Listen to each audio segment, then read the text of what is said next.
So this could be a passing and a destruction with the corners of the knuckles to the tricep, or my preference, as most of you guys know, is taking the eyes out with the fingers. The cool thing about this is that you can walk up to somebody knowing that they're probably going to be aggressive to you and have a plan. And this, what I've done is mapped in my head. I'm going to pass with the left and strike out with the right. So if she fires the other hand, I'd be right there, okay? Or in this case, it could be a destruction against the bicep with the other hand.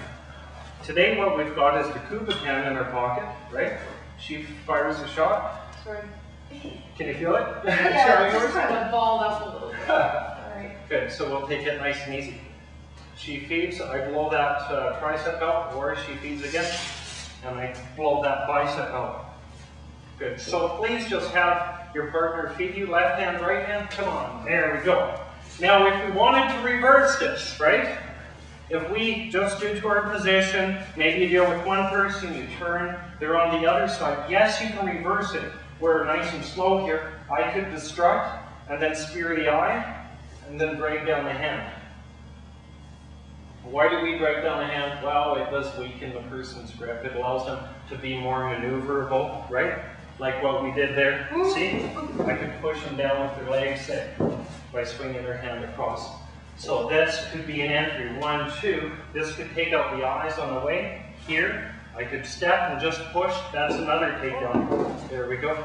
Make sure you let go of them before you let it drop, because you can cause damage on their foot. So, but I found for training, this tends to be a lot less comfortable, higher chance of injury by striking their hand. So I say that for the big muscle group, okay? So if we were to do an opposite version, it'd be here, or the other hand, boom. So whether you're right hand or left hand, what you have here is an ambidextrous motion. And so that's the focus. If you're right-handed, put it in your right hand. If you're left-handed, do the opposite. So let's get started. The horizontal. Okay guys, so what we have so far is a variety of different skill sets, okay? The beginning was our template for using the impact weapon, which 1, 2, 3, see, there's the spine. We can kick out, strike, and close. The second one was borrowing from Wing Chun, right? Here, strike the elbow, strike high, clear it, and strike in. The third one that we did, what?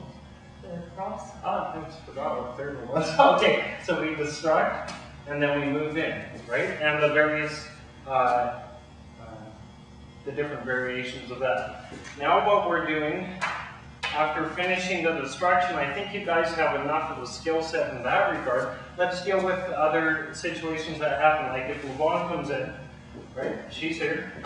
Now, if I decide to close her and smash her, I mean, you don't have to have much brain to try and stop that incoming, so you end up getting in this sort of situation. Okay, so in this case, I step below, lift, and I want to take her spine out. Okay, it's very, very simple, and nobody's strong enough that they can still hold on to you. So you just stretch back and take that spine or the back of the neck out. Again, striking the bony parts. So it may be in this situation, it may look like that, or I could be in reverse grip coming down. Right? Either way, I'm up and strike out. The second variation I've stolen from Oliver Salvador here, because I was so impressed with it, which is maybe you're grabbing your weapon and this person grabs the two onto the hand like that. This can happen, right? Again, the pocket stick you can strike with both the thumb or the small finger.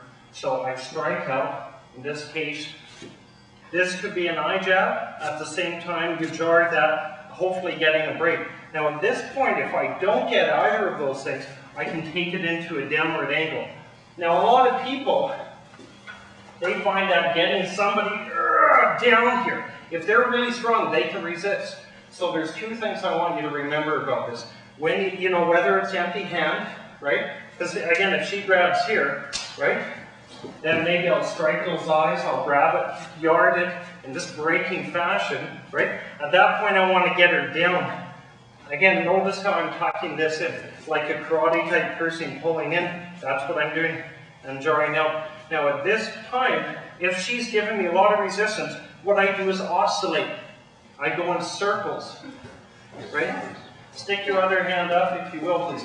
Now, what I want you to do is just hold up your hand and don't let me push down. Don't let me push up. I know. She's strong though. See, I'm fighting resistance. If I want to push up, right? I mean, I'm bigger, I'm stronger, I can't do it, but she's got some pretty good force, right? If I want to push up, don't move that, mother. Okay, good. Lots of resistance, lots of resistance. Aha, now look at this. 2 fingers, stop. Don't move. Look at that, 2 fingers, right? Because the brain can understand linear.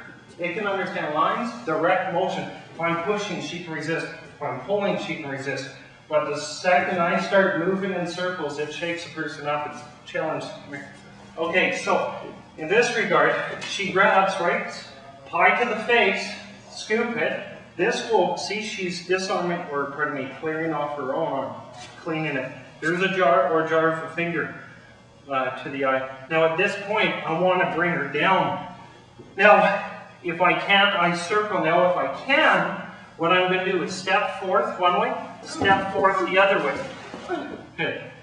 And at this, now we're in a grappling range where a lot of other elements are at hand. But the bottom line is I took her to the ground and I'm dominant at that time.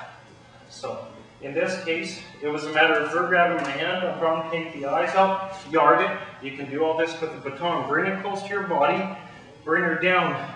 Now if I can't, if she's been, most people don't want their arm straight because that leads to feeling vulnerable as well as breaking an arm. That's a fear that people have. So most people are going to resist, right? So I try, but she resists. At that point, see, I clean her nose off for her, and then I take her into a figure 4.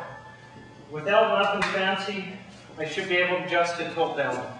Yes, you can work your legs, you know, you kick back your leg, but essentially, same thing with this. If I go to take her in this position, she's going to resist, right? So if she resists, then I go into that angle. If she resists here, then I'm back here. It's a push-pull type thing. So again, with the Kubutan, please, I'm reaching for the weapon. She grabs on, right? Smash her in the face, scoop it up, break that. You may even get a finger jab. At that point, I'm going, but she resists. Clean her nose off with that elbow, right? And then just pull her straight down. That would be a takedown, right? Flopping her over. So you can add your sugar and spice, but that's essentially what it is. So the first one again, friends, was we're in this sort of situation. She grabs, right? Step up and strike the spine or strike the back of the neck. Let's do that one and then focus on the second one, please.